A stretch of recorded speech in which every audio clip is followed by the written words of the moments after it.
भारत के युग प्रवर्तक मान्यवर साहब काशीराम जी और जिनके मार्गदर्शन में मुझे काम करने का अवसर मिल रहा है, जिनके निर्देश पर मुझे आने का अवसर मिला, भारतीय बौद्धों के मार्गदर्शक संजय भिक्खु डॉक्टर प्रवासी राहुल जी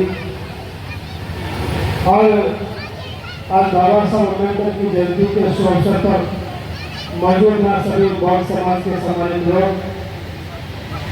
इस बहुत ही सुंदर कार्यक्रम के आयोजक जिन्होंने बहुत कायदे से इस कार्यक्रम को व्यवस्थित किया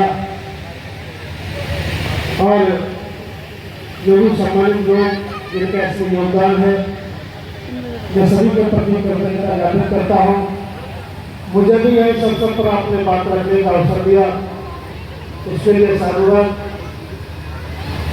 धन्य है वो लोग जिनके दुनिया से जाने के बाद लोग उनकी घटना को लेकर बैठते हैं, उन्हें याद करते हैं। उनमें से बाबा साहब अम्बेडकर एक हैं,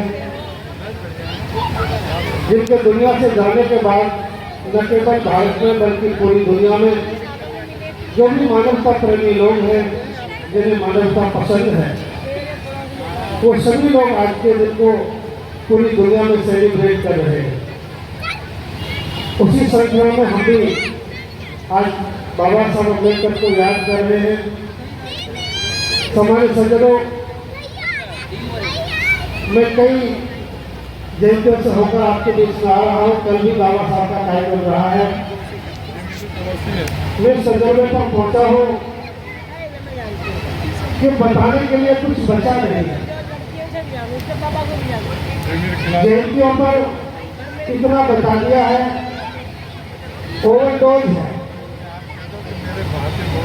और ये बात लगभग बाबा साहब अम्बेडकर के जाने के आज 7 दशक पूरे होने के बाद देश के बुद्धिजीवियों ने, साहित्यकारों ने, संबोधनकर्ताओं ने, गीत गाने वालों ने, मैं देख रहा हूँ कि इतना बता दिया है कि अब बहुत ज़्यादा कुछ बचा नहीं है।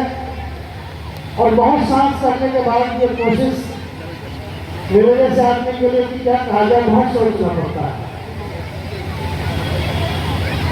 और स्थिति ऐसी हो गई है कि जयंतियों पर जहाँ भी बाबा साहब अम्बेडकर की जयंती मनाई जा रही है, वहाँ जाने से पहले लोग कई बार सोचते हैं।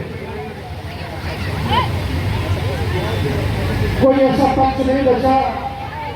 आज मैं देख रहा हूँ कि एक ऐसा व्यक्तित्व जिसे दुनिया में ज्ञान का प्रतीक कहा, किसी ने संविधान का रचयिता कहा, संसार उसको अच्छी तरह से समझता है। लेकिन 70 वर्ष के बाद भी जो मंच को कोई परिचय देता है कि बाबा साहब यहाँ पैदा हुए, बाबा साहब वहाँ पैदा हुए, तो बड़ा अजीब सा लगता है। ऐसा लगता है कि हम लौट रहे हैं। बिल्कुल अजीब सा लगता है कि बाबा साहब के 7 दशक के बाद आज उनके जीवन की भी छोटी छोटी घटनाओं का मैं किसी की आलोचना समालोचना नहीं कर रहा, मैं जयंतियों का स्वरूप बता रहा हूँ। ये बहुत बड़ा मामला है। दूसरी बात, और कुछ जब समझदार लोग मंचों पर आ रहे हैं तो फिर वो सभी युग प्रवर्तक मान्यवर साहब काशीराम जी और जिनके मार्गदर्शन में मुझे काम करने का अवसर मिल रहा है, जिनके निर्देश पर मुझे आने का अवसर मिला, भारतीय बौद्धों के मार्गदर्शक संजय भिक्खु डॉक्टर प्रवासी राहुल जी और आज बाबा साहब अम्बेडकर की जयंती के शुभ अवसर पर मौजूद हैं सभी बौद्ध समाज के सम्मानित लोग। इस बहुत ही सुंदर कार्यक्रम के आयोजक जिन्होंने बहुत कायदे से इस कार्यक्रम को व्यवस्थित किया और जो भी सम्मानित लोग जिनका इसमें योगदान है, मैं सभी के प्रति कृतज्ञता ज्ञापित करता हूँ। मुझे भी यही अवसर पर आपने बात रखने का अवसर दिया, इसके लिए साधुवाद। धन्य है वो लोग जिनके दुनिया से जाने के बाद लोग उनकी घटना को लेकर बैठते हैं, उन्हें याद करते हैं। उनमें से बाबा साहब अम्बेडकर एक हैं, जिनके दुनिया से जाने के बाद न केवल भारत में बल्कि पूरी दुनिया में जो भी मानवता प्रेमी लोग हैं, जिन्हें मानवता पसंद है, वो सभी लोग आज के दिन को पूरी दुनिया में सेलिब्रेट कर रहे हैं। उसी संख्या में हम भी आज बाबा साहब अम्बेडकर को याद कर रहे हैं। हमारे सज्जनों, मैं कई जयंतियों से होकर आपके बीच में आ रहा हूँ। कल भी बाबा साहब का कार्यक्रम रहा है। मैं संदर्भ पर पहुंचा हूँ कि बताने के लिए कुछ बचा नहीं है। जयंतियों पर इतना बता दिया है, ओवरडोज है।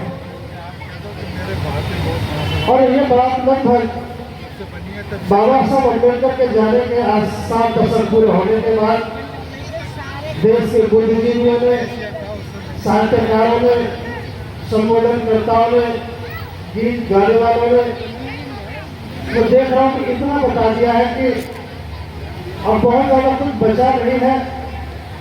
और बहुत सांस करने के बाद ये कोशिश मेरे जैसे आदमी के लिए कि क्या कहा जाए, बहुत सोचना पड़ता है। और स्थिति ऐसी हो गई है कि जयंतियों पर जहाँ भी बाबा साहब अम्बेडकर की जयंती मनाई जा रही है, वहाँ जाने से पहले लोग कई बार सोचते हैं। कोई ऐसा पक्ष नहीं बचा। आज भी मैं देख रहा हूँ कि एक ऐसा व्यक्तित्व जिसे दुनिया में ज्ञान का प्रतीक कहा, किसी ने संविधान का रचयिता कहा, संसार उसको अच्छी तरह से समझता है, लेकिन 70 वर्ष के बाद भी जब मंच को कोई परिचय देता है कि बाबा साहब यहाँ पैदा हुए, बाबा साहब वहाँ पैदा हुए, तो बड़ा अजीब सा लगता है। ऐसा लगता है कि हम लौट रहे हैं। बिल्कुल अजीब सा लगता है कि बाबा साहब के 7 दशक के बाद आज उनके जीवन की भी छोटी छोटी घटनाओं का मैं किसी की आलोचना समालोचना नहीं कर रहा, मैं जयंतियों का स्वरूप बता रहा हूँ। ये बहुत बड़ा मामला है। दूसरी बात, और फिर जब समझदार लोग मंचों पर आ रहे हैं तो फिर वो